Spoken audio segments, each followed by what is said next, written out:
France Culture, Olivia Gesbert, bienvenue au club.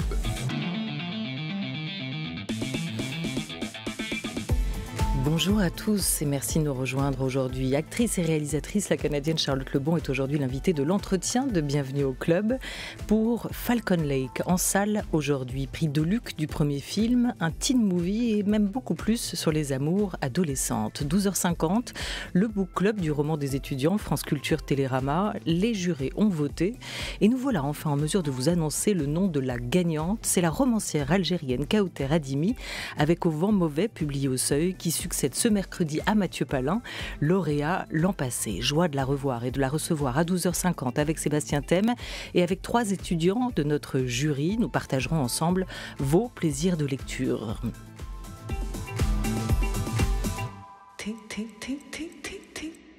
Une émission programmée par Henri Leblanc, préparée par Joseph Julien, réalisée par Camille Mathieu avec Félix Delacour à la technique. Sélectionné à la quinzaine des réalisateurs au dernier festival de Cannes, le film Falcon Lake nous emmène au bord d'un grand lac au Québec. Face à lui, l'horizon de leur vie semble totalement infini. Celle du Parisien Bastien, 13 ans, en vacances ici, et celle de Chloé, plus vieille que lui, canadienne et si belle, l'adolescence et ses fantômes, bande-annonce.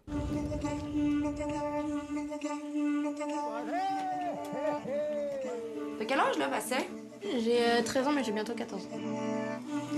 C'est vrai qu'il y avait un fantôme ici? J'y crois pas trop, donc... Ils ont retrouvé le corps d'un jeune en parc sauvage là-bas.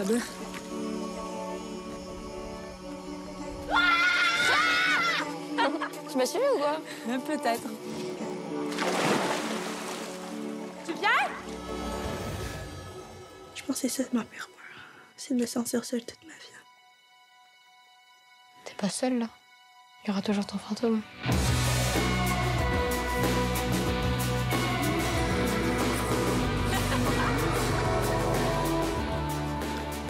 Falcon Lake, un été de découverte autour de ce lac, la fête, l'alcool, la sexualité et bien d'autres choses. Le film sort le 7 décembre en salle. Bonjour Charlotte Lebon.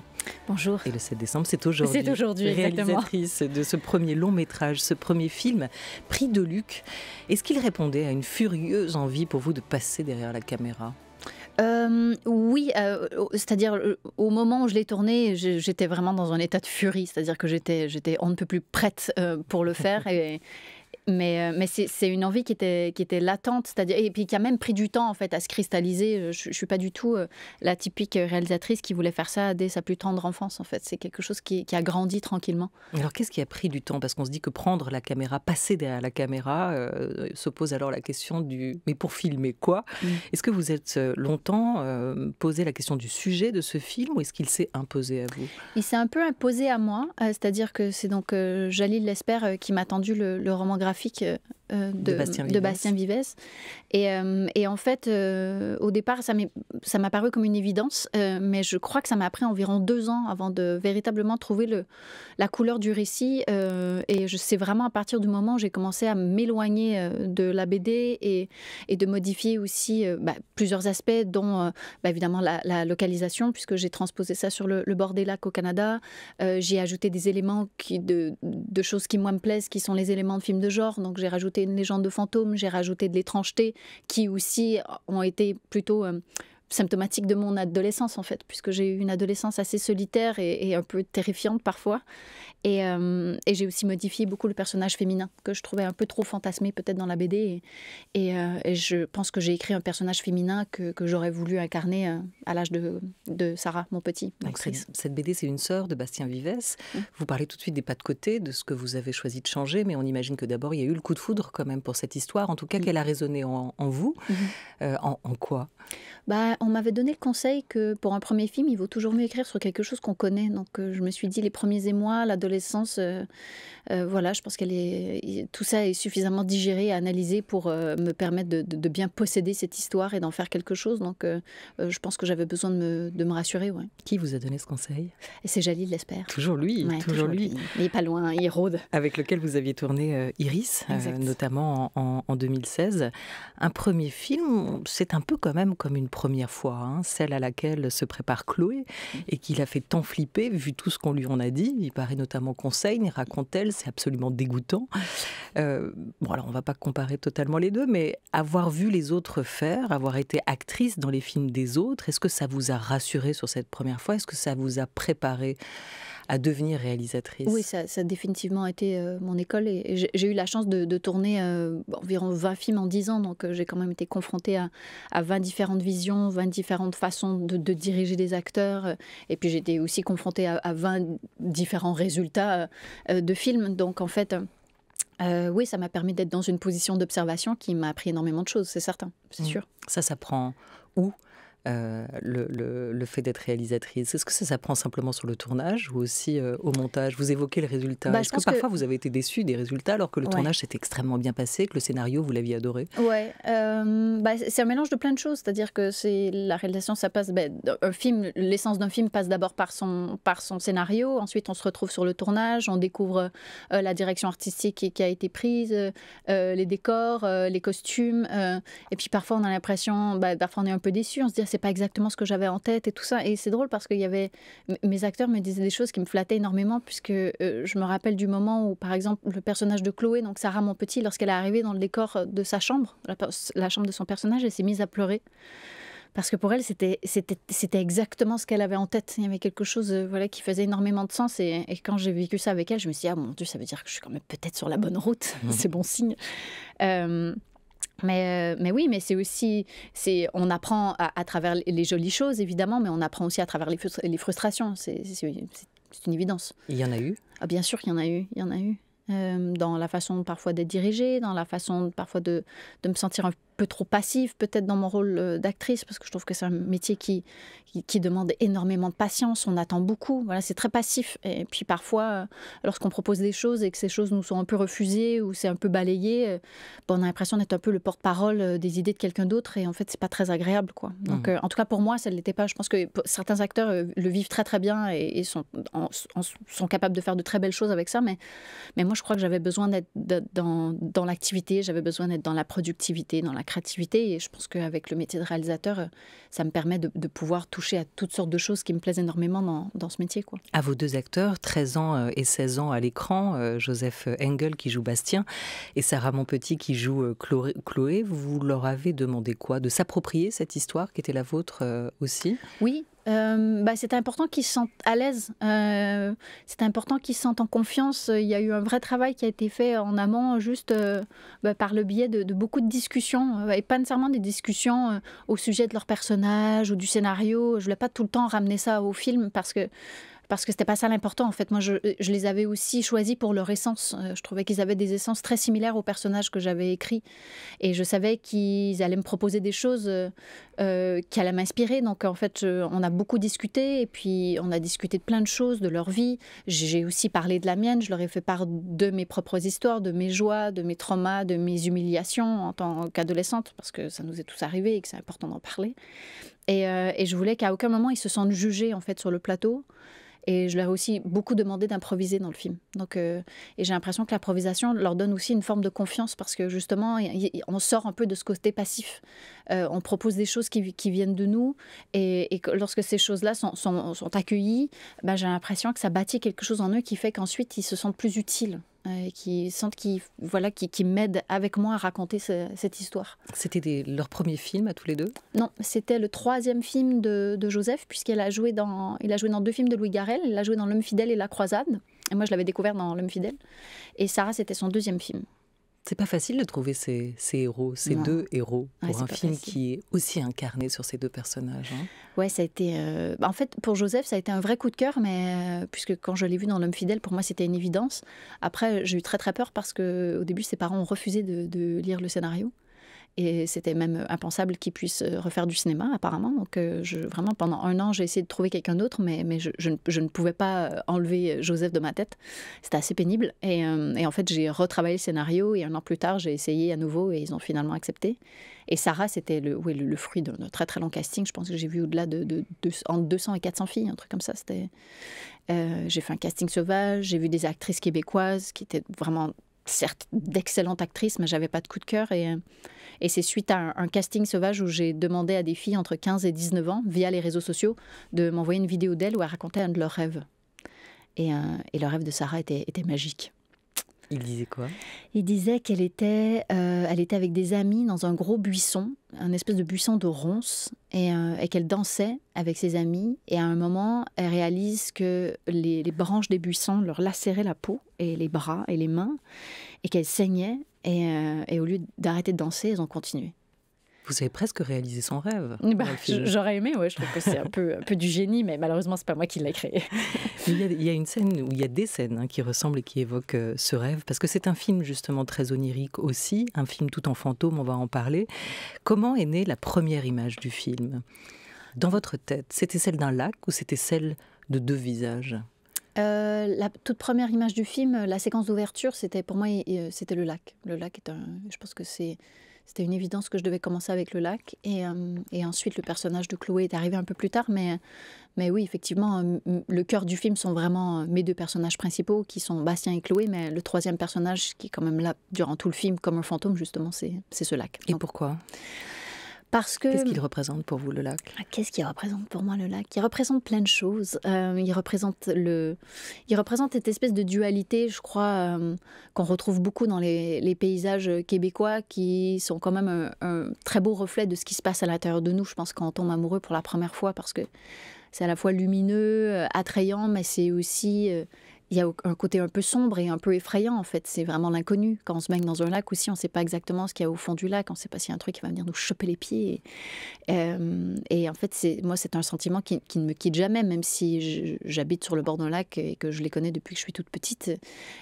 Cette ambivalence restera toujours. Mais c'est quelque chose qui me plaît énormément et qui, je trouve, vraiment exprime parfaitement ce qui se passe à l'intérieur de soi lorsqu'on tombe amoureux pour la première fois. Et cette dualité de l'adolescence, cette adolescence qui n'est pas un long fleuve tranquille, qui était l'image de ce lac que vous avez filmé, Charlotte Lebon, belle, fraîche comme l'eau du lac, mais ces deux adolescents, ils ont beau regarder loin, ils ont beau regarder l'horizon, ils n'en voient finalement pas le fond de ce lac, extrait de votre film Falcon Lake.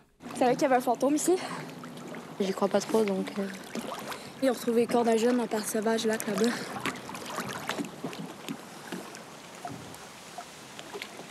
Il est peut-être juste mort. Pourquoi ce serait un fantôme? Ben, parce que c'est un accident. Non, mais j'ai juste pas trop me baigner, en fait. Pourquoi? Ben...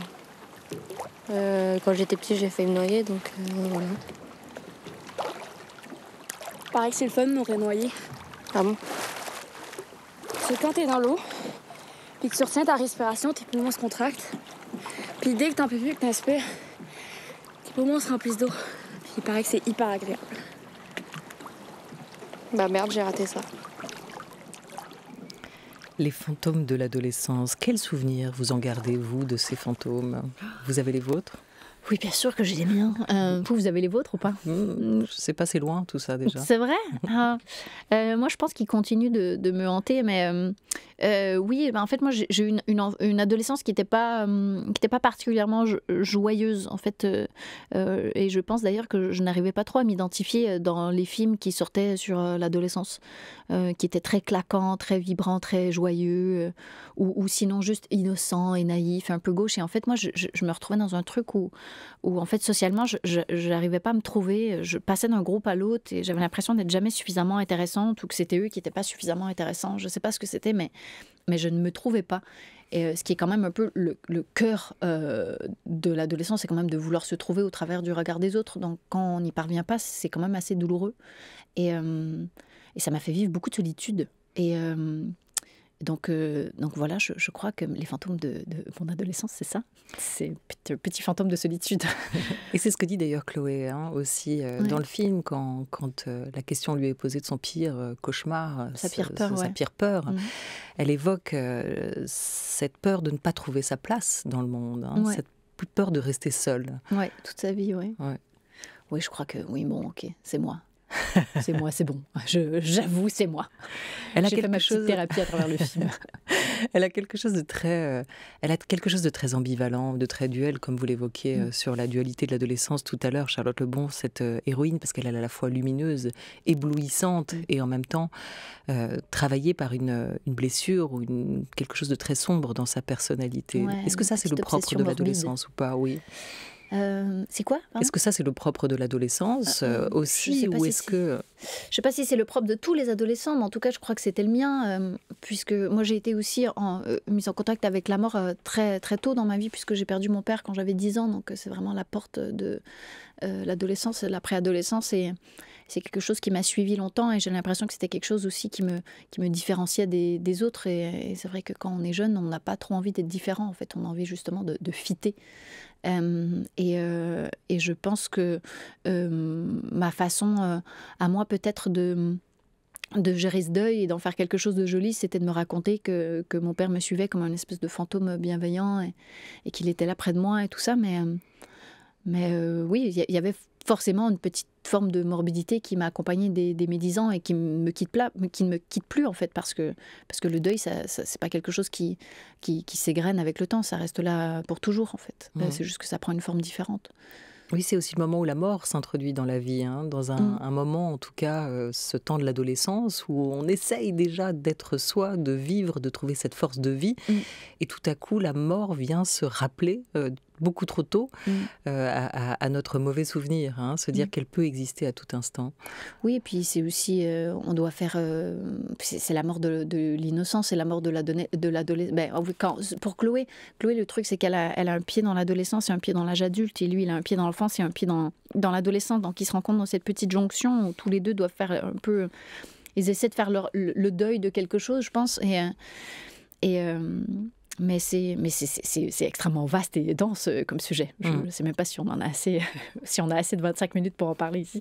Teen movie, vous vous reconnaissez dans ce qualificatif pour parler des films sur l'adolescence? Oui, après, le truc, c'est que je ne suis même pas particulièrement fan, moi, des teen movies et même voir des coming of age.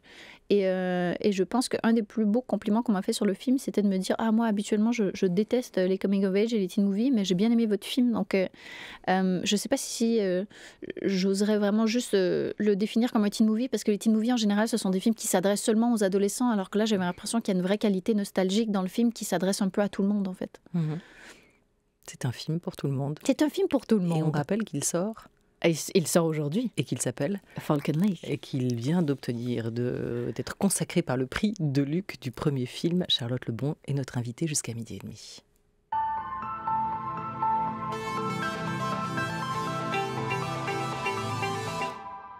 Et l'actualité musicale du jour, c'est Rosalia. Pourquoi Rosalia est l'artiste pop la plus audacieuse de l'année, se demandent les Inrocks cette semaine. À 30 ans, la Catalane bouscule les ventes de disques et déplace les foules pour ses concerts. On l'écoute.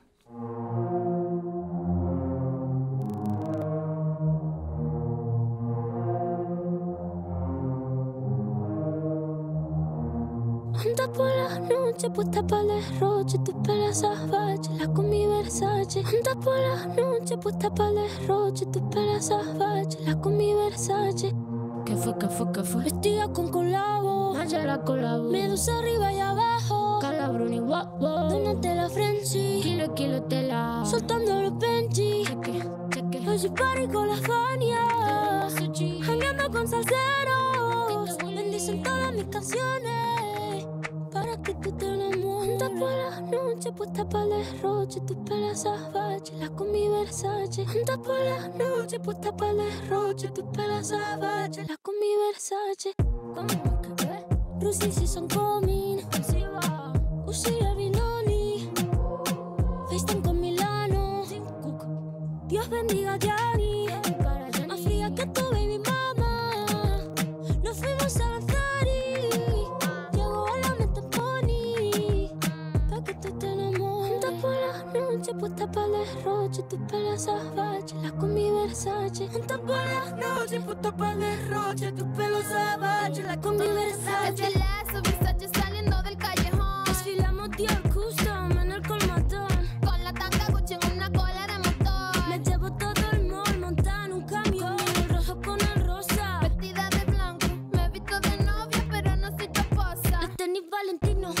pecho de mochino, gargantilla de zafiro. Con diamantes sol marino. Y se llevó la ropa pique porque soy la más real. Bitch, me creo de verdad. Me doy un flow de paca, me veo original. Soy la marca más cara que tú no vas a poder capiar. Juntas por las noches, puta pa'l derroche, tu pelo salvaje, la combi Versace. Juntas por las noches, puta pa'l derroche, tu pelo salvaje, la combi Versace. Por román, con la ley, por román. Se me ve el culo en Versace, fuera, del bajo mundo, fuera. Con la leche, fuera, fuera,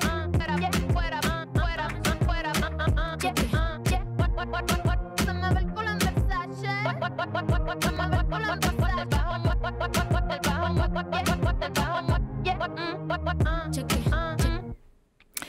Extrait de la combi Versace de Rosalia, sortie de son 3e album Moto Mami. Elle sera en concert le 18 décembre à l'Accor Hotel Arena de Paris. Et elle ne figure pas au générique de votre film, Charlotte Lebon. Non, malheureusement, j'aurais bien aimé, mais... Ça coûtait trop cher. Ça coûtait beaucoup trop cher.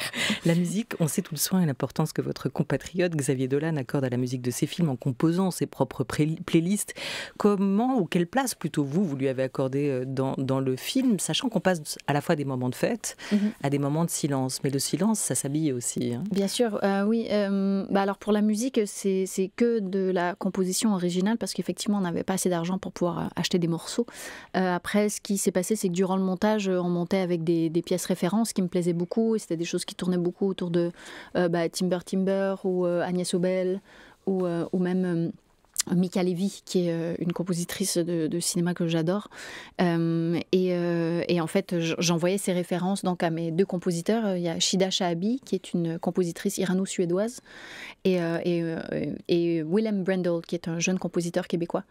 Et toute la musique a été faite à distance, donc ça a été un peu ardu. Mais en revanche, il y avait une vraie volonté de toujours vouloir être un peu... en fait à cheval entre l'ombre et la lumière, c'est-à-dire que si j'avais une scène qui était plutôt sombre, j'avais envie d'avoir quelque chose d'un petit peu plus lumineux, et vice-versa. Si on était sur une scène joyeuse, j'aimais bien la ramener vers quelque chose d'un peu plus mélancolique. Et donc ça a été vraiment trouver cette espèce de dualité pendant toute la fabrication de la musique. Et puis pour le son, ça a été... Là, je me suis aussi découvert une passion absolue, parce que c'est inouï. C'est-à-dire qu'évidemment, il y a une espèce de sous-monde qui sous-tend tout le film, et le son, le montage son lui a vraiment permis de lui donner une personnalité, une densité, en fait. On l'entendait dans l'extrait tout à l'heure avec le clapotement. Le clapotis. De l'eau. Oui. Hein, exactement. Et vous dites sur ce film que c'est aussi votre enquête, une enquête sur le désir. Est-ce qu'il y a des musiques qui font pour vous monter le désir? Oui, mais je ne vais pas les partager ici. Ah bah pourquoi? Bah si, peut-être. Je crois que The Doors, en général, ça me fait un petit truc. Ouais, je crois que Jim Morrison, il vient réveiller des choses chez moi qui ne sont pas catholiques. C'est noté. Mais là encore, c'est trop cher. Hein. Pour l'instant, les Doors, on le garde pour le film, le 3e. Parfait. Vous êtes une touche à touche, tout, hein, pas touche à touche. Vous êtes une touche à tout. Quand on parle de désir, du coup. Qu'est-ce que c'est? Voilà, ma langue commence à déraper. Peinture, dessin, photo, Charlotte Lebon.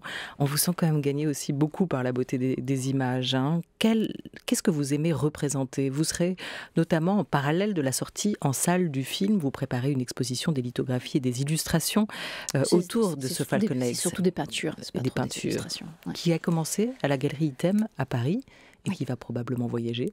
Ce sera à Paris en tout cas jusqu'au 22 décembre. Pourquoi représenter? Qu'est-ce que vous placez dans l'image, dans ce monde du tout-image? Quelles sont les images que vous gardez, que vous sélectionnez? Je pense que ça dépend de l'âme du film que j'ai envie de créer. Là, c'est vrai que j'étais un peu obsédée par les paysages, par les forêts. Mais c'est drôle parce que ce sont des choses que je peins vraiment beaucoup, et je ne sais pas trop pourquoi, en fait. J'ai l'impression qu'ils sont à l'intérieur de moi et ils ont besoin de sortir, et je pense que je les peins pour essayer de les comprendre. Donc il n'y a pas de réponse vraiment précise à ce type de questions. Après, c'est vrai que pour le film, par exemple, j'ai été beaucoup inspirée par la peinture romantique, par les pré-raphaélites. Il y avait quelque chose au niveau des noirs et des couleurs et des contrastes, et aussi la façon dont ils utilisaient la nature comme une espèce de force symbolique qui m'a beaucoup inspirée. Et c'est dans la peinture et dans la photo que vous avez attrapé votre sens du cadre qui est... Je pense que oui, je pense. Pas au cinéma?